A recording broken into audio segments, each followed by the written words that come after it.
Good morning, good morning, good morning, Yonkers. Freddy Vazquez here with your morning rush hour report. How you doing this morning?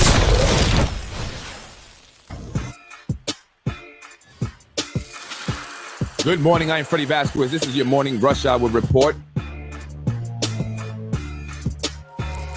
Today will be a wet and rainy day, cloudy, horrible day. Great day just to be in the house. If that's what you can do. If you don't have to go to work, stay home, enjoy the fact that the weather sucks and you can just relax and rest. Current temperature is 56 degrees, a high of 58. It's going to be raining today and tomorrow, but it will get nice on Sunday. And then next week is going to be really nice.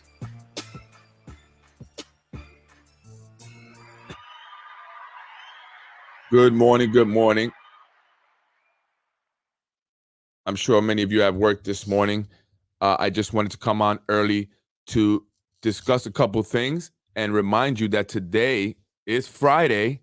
Happy Friday, happy TGIF. I will be coming on later this evening with my weekend review. There's a lot to talk about. A lot to talk about, from developments to allegations that were levied against a councilman this week.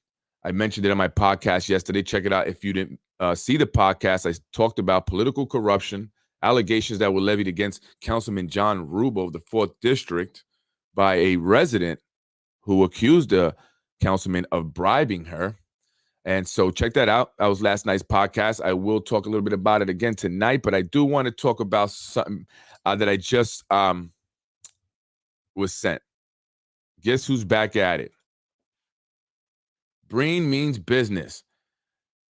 Breen's event is back on. I don't know if some of you may remember. He announced an event that he was doing, and it was going to be hosted by realtor Henry Dijon Balaj, or whatever. And there was another individual. I forgot the other individual who was co-hosting it was a city employee, Ramdeli. I forget the last name. But anyway, they took down the flyer. So everybody was wondering what happened to the Breen Means Business fundraising event. As many of you should know, Mike Breen, councilman of the 5th District, is running against Nader Sage for assemblyman of District 90. So he took down the flyer. People were wondering if they canceled the event. It was going to be at the Castle Royale. It's still at the Castle Royale. However, the new flyer does not have the name of Henry, the two hosts, and Ramdeli, or whatever the guy's name, the city employee. And many are speculating that Zahi, the man behind Nader Sage, was upset that the two individuals were hosting the Mike Breen event and was crying about it, and somehow got them off the event, so they no longer will be hosting it. But Mike Breen will be doing his event. It is on May 19th at the Castle Royale, 6:30 to 8:30. So if you're a Breen supporter, check it out. Also, I'm hearing this, and it hasn't been made public yet, so this is kind of just inside information I'm getting. Mike Breen has been challenged. His signatures for the Conservative Party were challenged in court.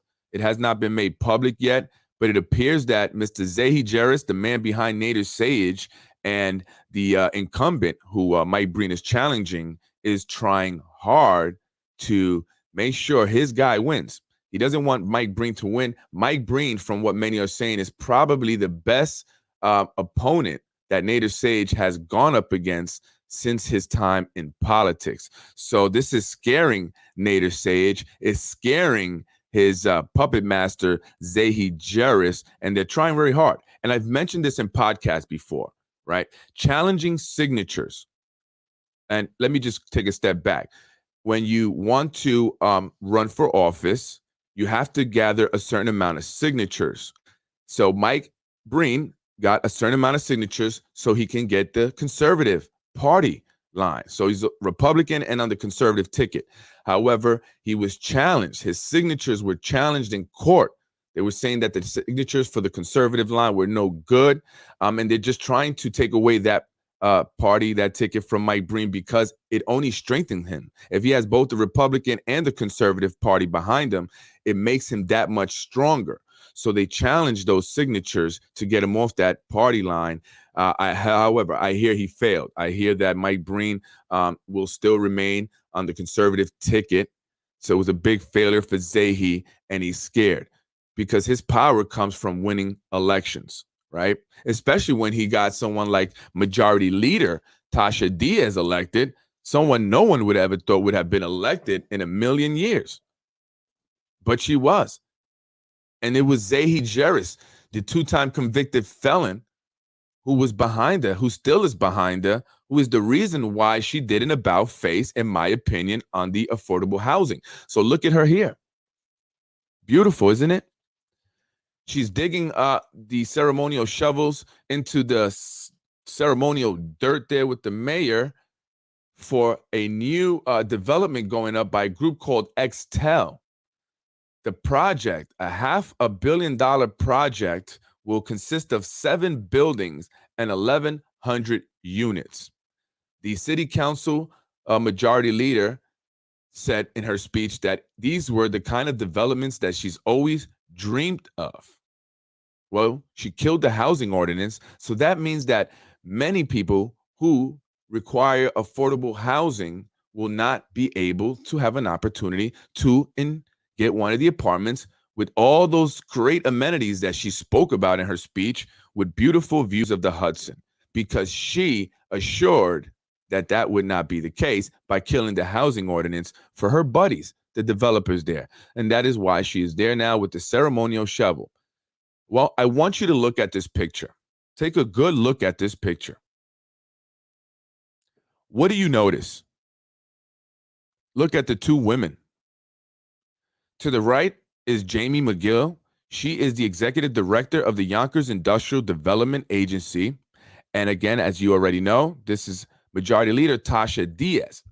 Tasha Friedman Diaz, as Diaz is actually her name by marriage, I believe. She's actually not Hispanic, but she plays the part because we are a huge voting base. But look at the way they're dressed. And I told the majority leader, I said in a post, why don't you ask Jamie McGill Spano where she goes shopping and then try again? I mean, the poom-poom shorts at this event is way inappropriate. You're an elected official, and this is in a music video.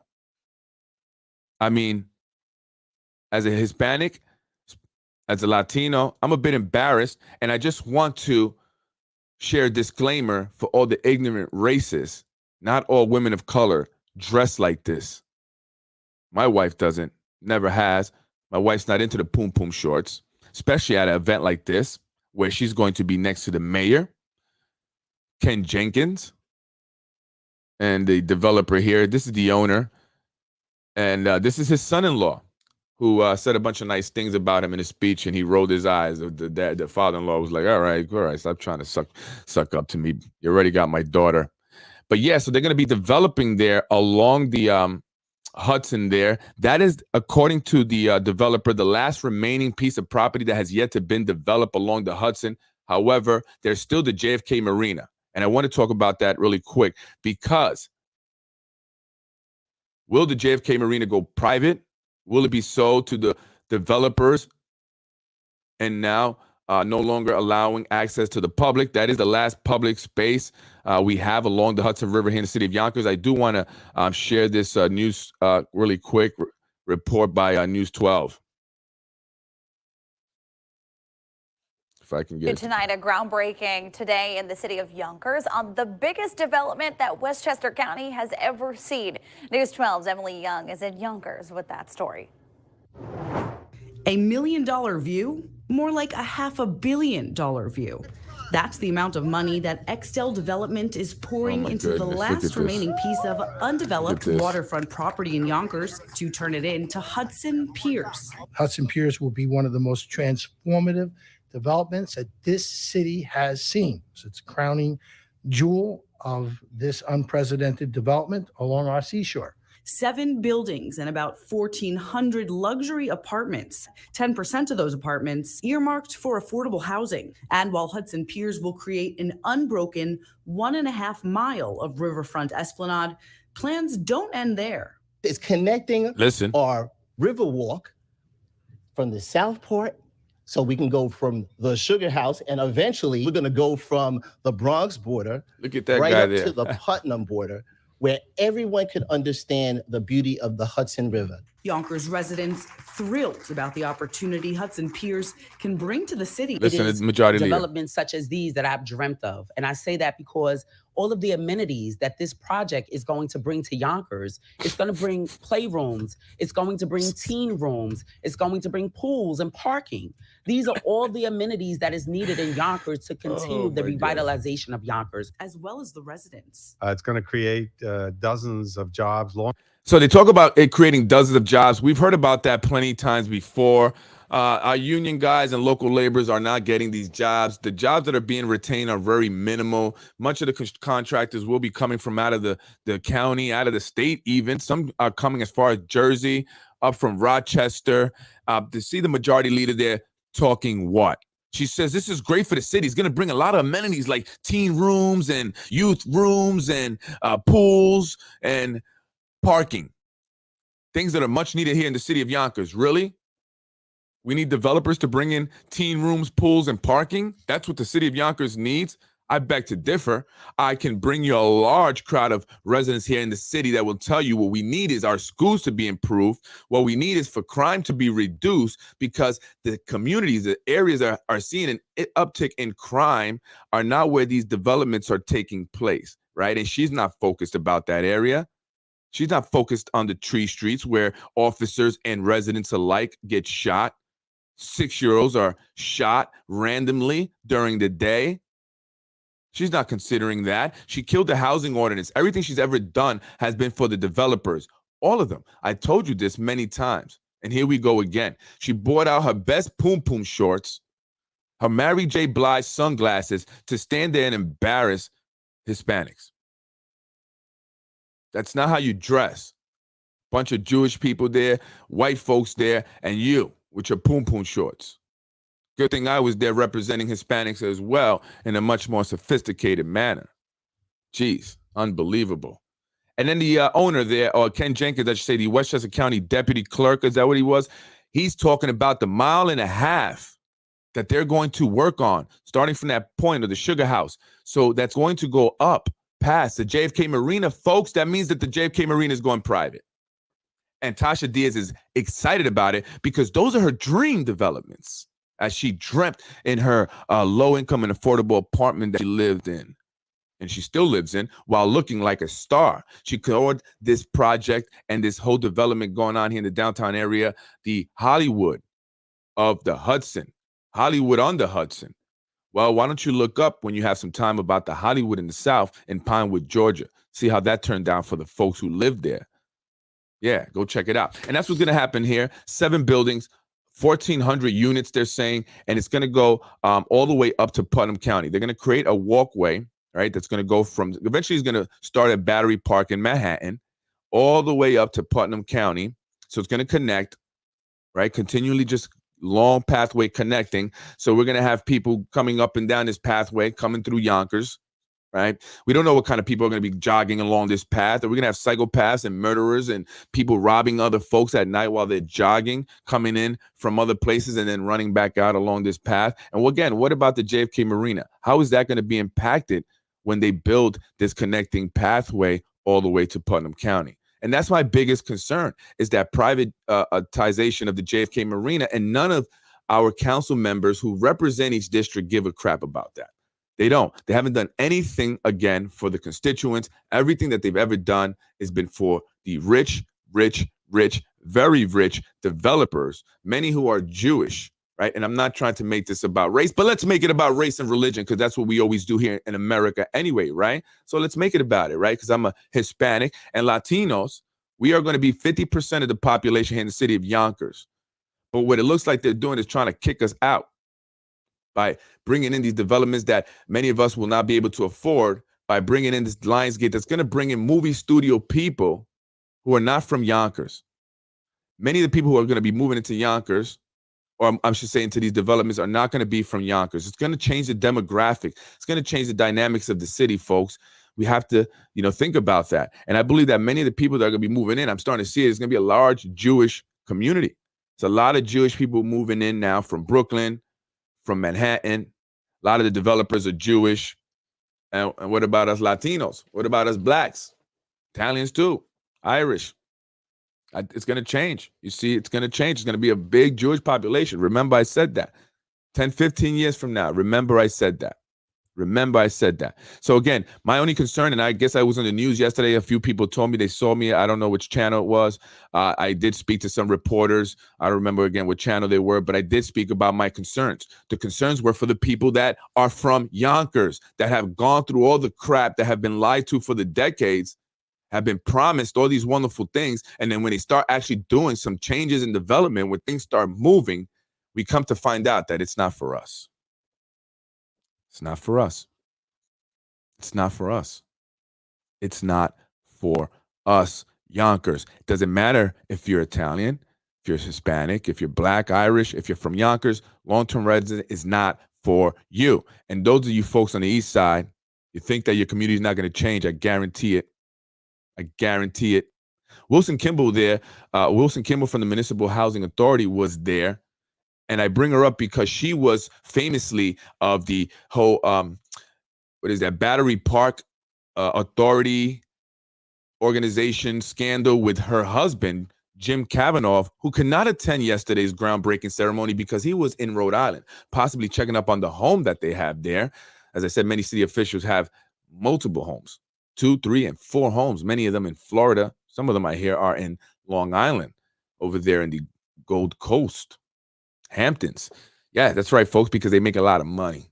Politics, you make a lot of money. Anyway, Wilson Kimball and the whole Battery Park scandal where the New York State Inspector General investigated James Kavanaugh while he headed the Battery Park Authority back in 2010, I believe.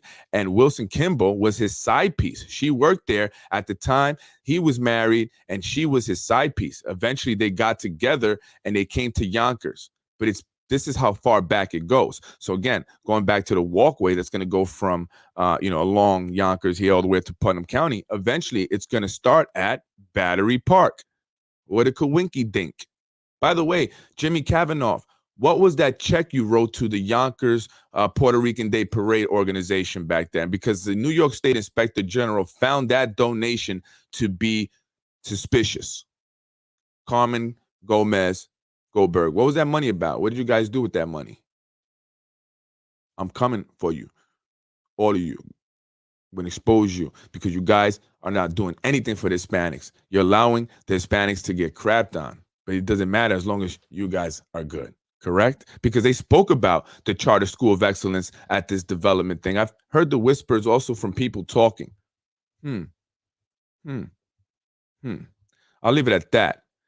But the Hispanics that we do have representing us, that have been allowed access into politics and have been appointed to various committees, they're not here to benefit the Hispanic population as a whole, but they're simply here to benefit themselves. And I'm going to continue to point that out because they're allowing the blacks, the Hispanics, to be pushed out.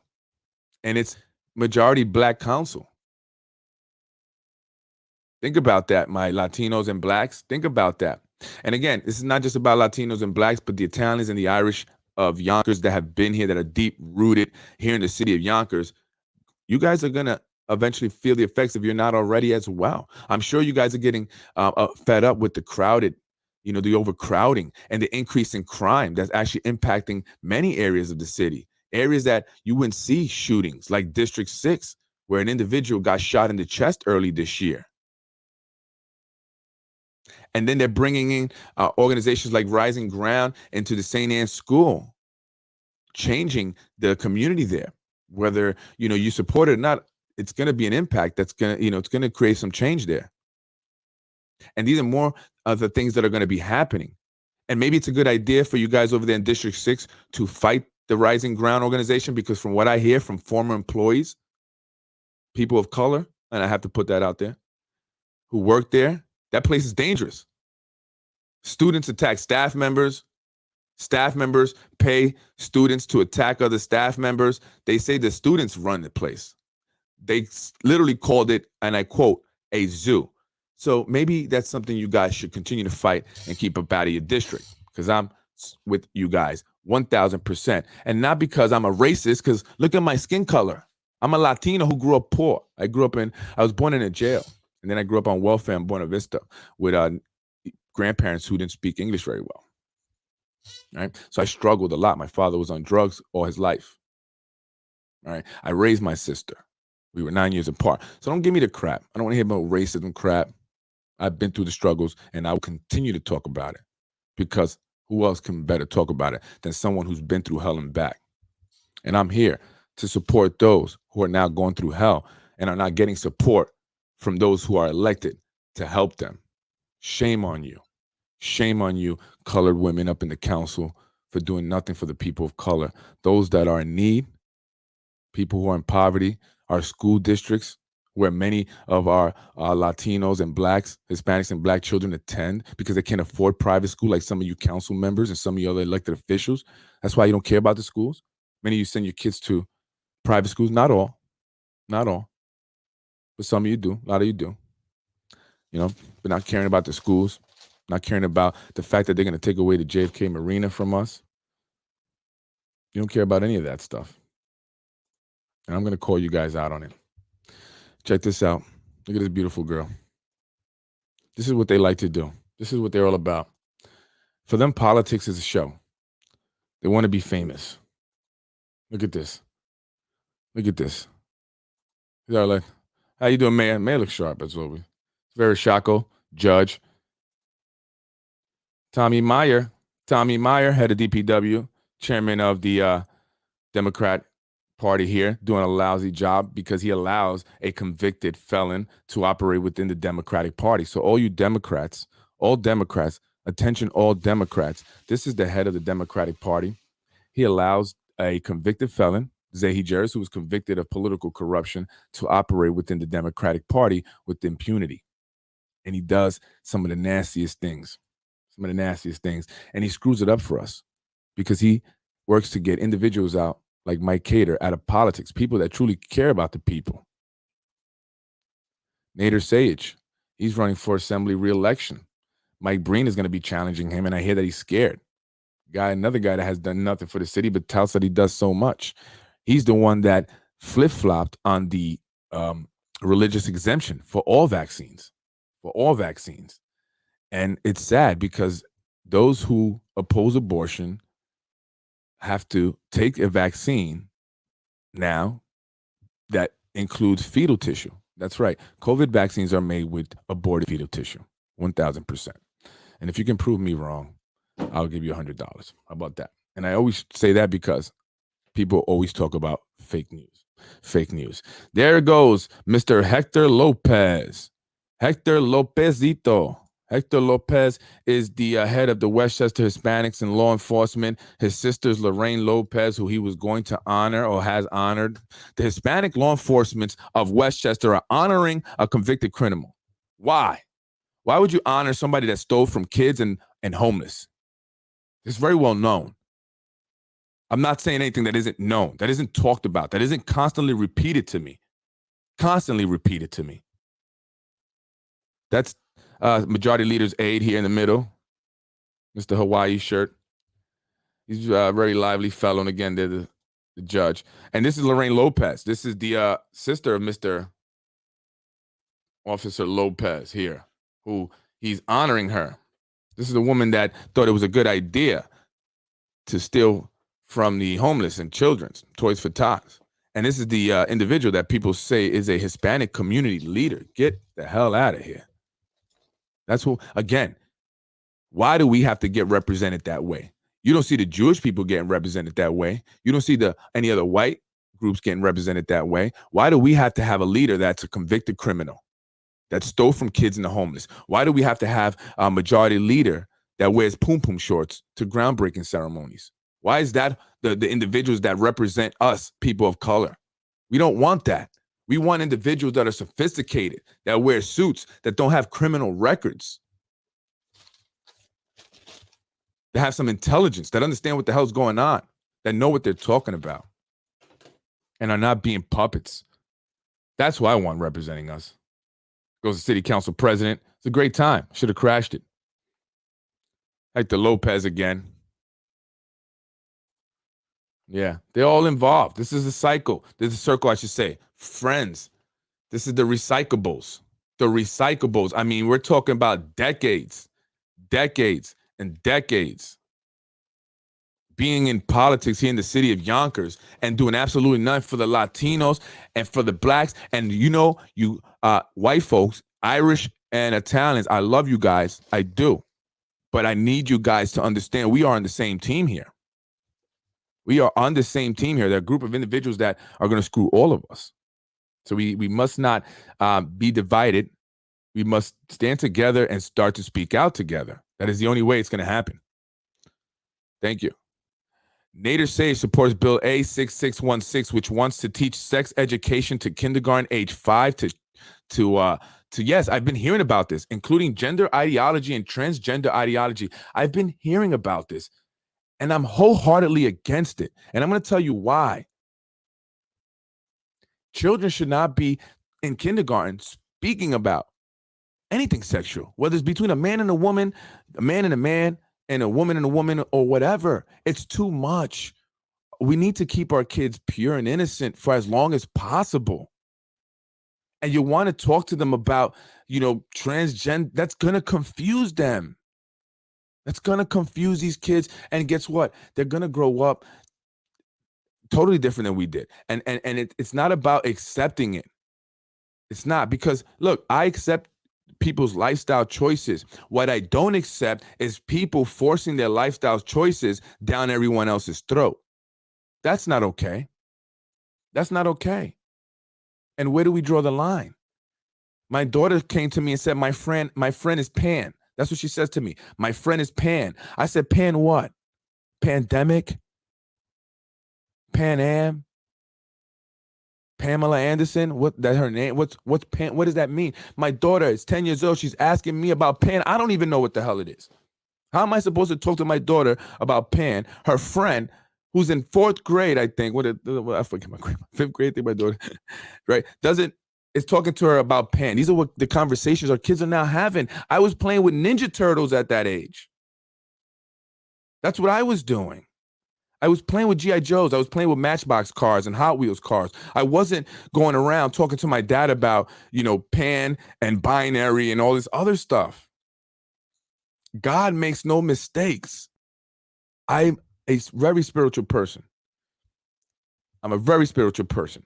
And God makes no mistakes. I'm sorry.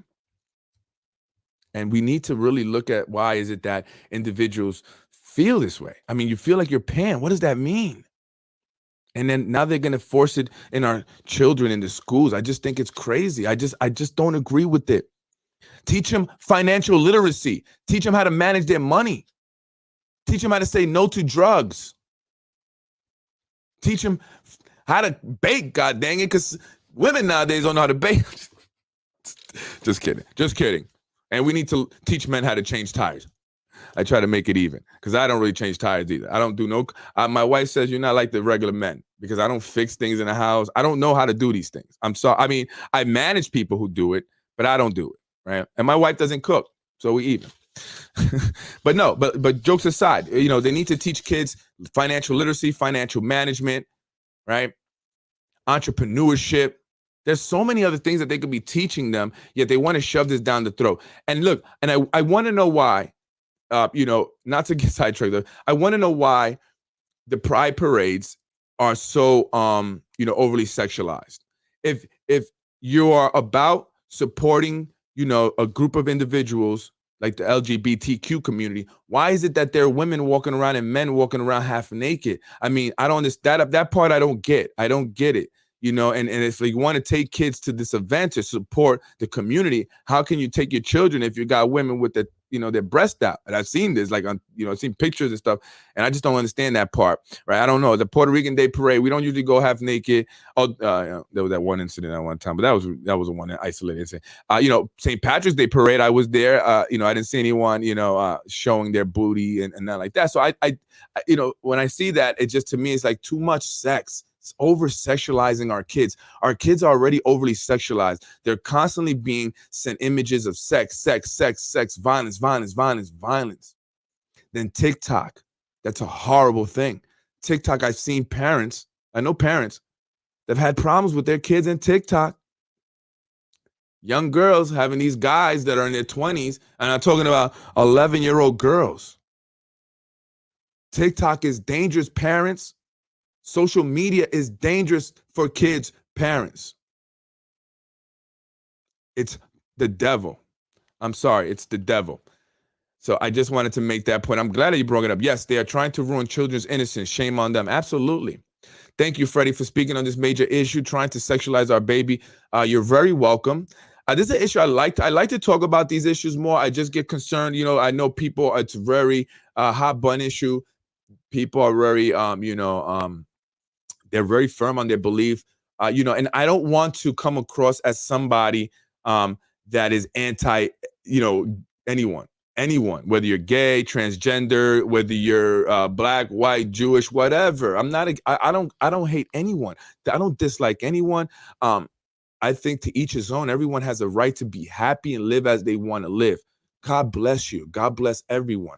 My only thing is that when you try to force it down other people's throats, force your lifestyle, especially one that's not the majority, right? It's a small segment of our population. The majority, is not, in that lifestyle. So why do the majority, have to be forced, especially the young children at such a young age when they're very vulnerable? And all it's doing is overly sexualizing them. And I have my theories on why this is done. I don't want to go too far left for people, but there is a reason, folks. This is intentionally done. And if you think not, you're sadly mistaken. They are intentionally overly sexualizing our children.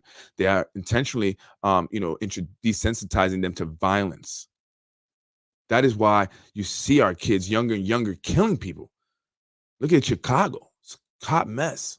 Look at the music that they allow to be put out, where they speak about just drugs and not marijuana. We're talking about heavy drugs now, and killing people and having sex with as many women as possible. So that's where our society has gone. And we need to definitely say something about it. We have to speak up, because if we don't, it's going to continue to head in that direction. And it's going to get to a point, and I feel like it's almost there, where we can't go back.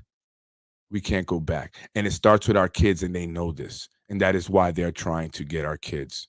That is why they're trying to get them injected. That is why they screwed up their whole year or so of education. Remember, there's a difference between knowledge and education. Education is indoctrination. Knowledge is having true information, knowing the facts. That's the difference. I'm Freddy Vazquez. Thank you for joining me. I appreciate all you folks who commented. Please, if you have topics that you like to speak about, specifically like this, I would love to hear about it. I'd love for you to say, hey, touch on this, and I definitely will. And we can have a discussion on it. People don't like to hear the truth anymore. The truth hurts. It is. You're very right. And then everything is so politically correct, right? You have to be politically correct about everything. You can't say this. You're offending this person. You can't say that. Like if I want to speak about Israel so bad, but then I'm going to get called an anti-Semite. I want to talk about the fact that Yonkers is being bought up by Jewish individuals.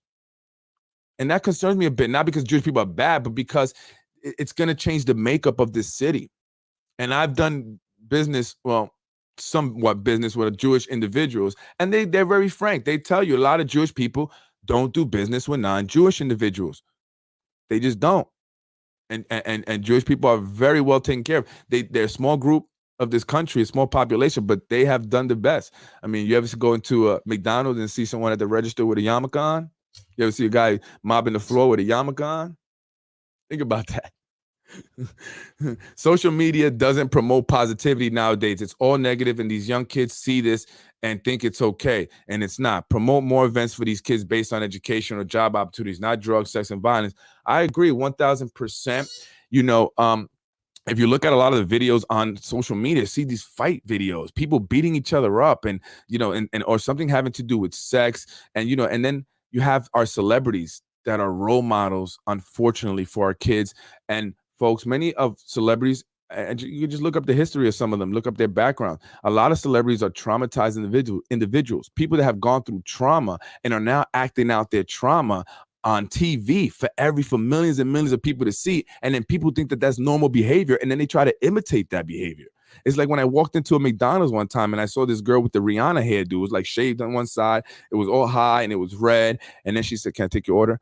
I'm like, I didn't know if I was in a music video sign with Rihanna, or I was actually in a real McDonald's. But I'm like, girl, you're not a Rihanna. You're working at a regular job. Like, you got to keep it regular, But they want to imitate these celebrities, and they're imitating individuals that are highly messed up in the head.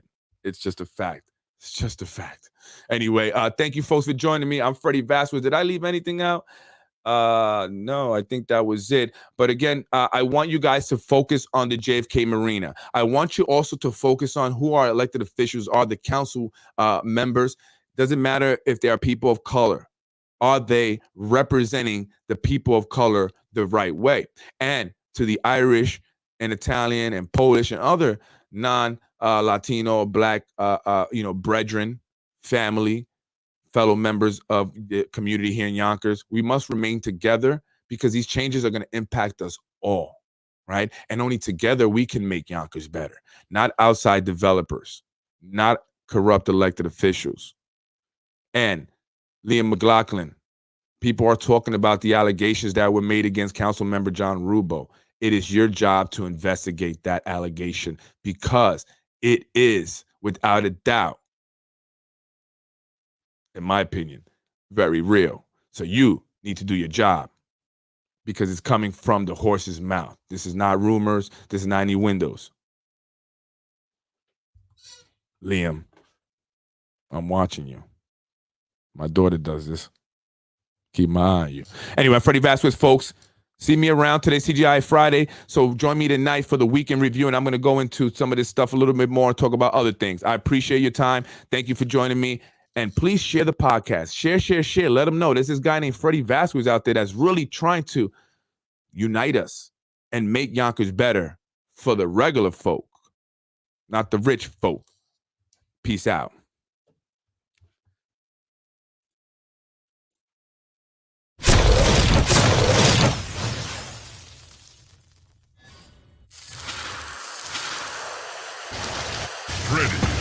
Thank you, folks. I am Freddy Vazquez. That was Basement Politics, Morning Rush Hour Report. I appreciate you joining me. Thank you for the comments. Please continue to watch, share. Check out my old podcast episodes if you haven't seen them. Some of them are very funny. I interview people like Senator Shelley Mayer. I also interview Congressman Jamal Bowman and other elected officials from Westchester, state of New York, here the city of Yonkers, as well as talk on topics like the housing ordinance, the need for more youth programs, the lack of resources and job opportunities for young adults, particularly people of color, and the need for more second chance programs to give individuals who are returning home from incarceration an opportunity to change their life around. And it needs to be brought by individuals who are from the community, who know what that struggle is all about, but also know on how to get to the top. I'm Freddy Vazquez, and I will see you at the top. Freddy wins. Fatality. Thank you. I appreciate you. Thank you. I appreciate you. Thank you so much, guys. Freddy wins. Fatality. Oh, by the way, I am doing a Dare to Share contest. So the person that shares the most podcasts will win a prize come July 4th. I'll be talking about that tonight a little bit more. So join me tonight. Thank you, folks. I appreciate it. And send me comments. What would you like me to discuss? Anything. Let me know. We'll touch on it. Have a blessed day. Freddy wins. Fatality. I was raised in housing. In another one, Mr. Rubo lied to me. And I don't vote for a person that lied to me. Thank you very much. Let's get it popping.